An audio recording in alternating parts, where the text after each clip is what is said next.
ఈ సీజన్ కి గానీ అండ్ ఈ వీడియోకి గానీ మేజర్ హైలైట్ గురించి మాట్లాడుకుంటే Tanuja Puttaswamy she's back with bang. Bigg Boss Telugu season 9 తర్వాత వాళ్ళ ఫ్యాన్స్ అందరూ లిటరలీ తనుజ కోసం పిచ్చగా వెయిట్ చేస్తున్నారు. తను ఏదైనా మూవీలో యాక్ట్ చేస్తుందా, ఏదైనా షోలో పార్టిసిపేట్ చేస్తుందా, లేకపోతే సీరియల్లో యాక్ట్ చేస్తుందా, లేకపోతే ఏదైనా వెబ్ సిరీస్ లో చేస్తుందా. జనరల్ గా అయితే ప్రతి సీజన్ లో బిగ్ బాస్ అయిపోయిన తర్వాత కంటెస్టెంట్స్ మీద ఉన్న హైప్ గానీ వాళ్ళకున్న ఫ్యాన్ ఫాలోయింగ్ గానీ గ్రాడ్యువల్లీ డిక్రీజ్ అవుతూ ఉంటుంది. వాళ్ళని గ్రాడ్యువల్ గా జనాలు మర్చిపోతారు.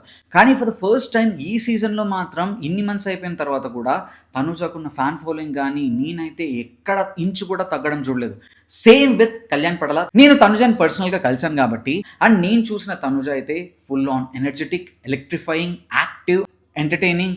అలానే కనుక ఈ సీజన్లో ఉంటే తన హ్యూమరస్ యాంగిల్, తన సెన్స్ ఆఫ్ హ్యూమర్ బయటకు తీసుకొచ్చి తన యాక్టివ్ మోడ్ ఈ సీజన్లో కనుక బయట పెడితే ఈ సీజన్ బ్లాక్ బస్టర్ అవ్వడం పక్కా. అండ్ నిన్నటి నుంచి అయితే సోషల్ మీడియాలో తనుజ ఫ్యాన్స్ కానీ కళ్యాణ్ పడాల ఫ్యాన్స్ కానీ రీల్స్ ఫుల్ ట్రెండింగ్ చేస్తూ ఫుల్ హైప్ ఇచ్చి ఈ షో టీఆర్పీ జుయ్యని లేపారు. సీజన్లో ఏదైనా మేజర్ హైలైట్ ఉందంటే అది ఖచ్చితంగా తనుజ అంటే ఆశ్చర్యపోనక్కర్లేదు.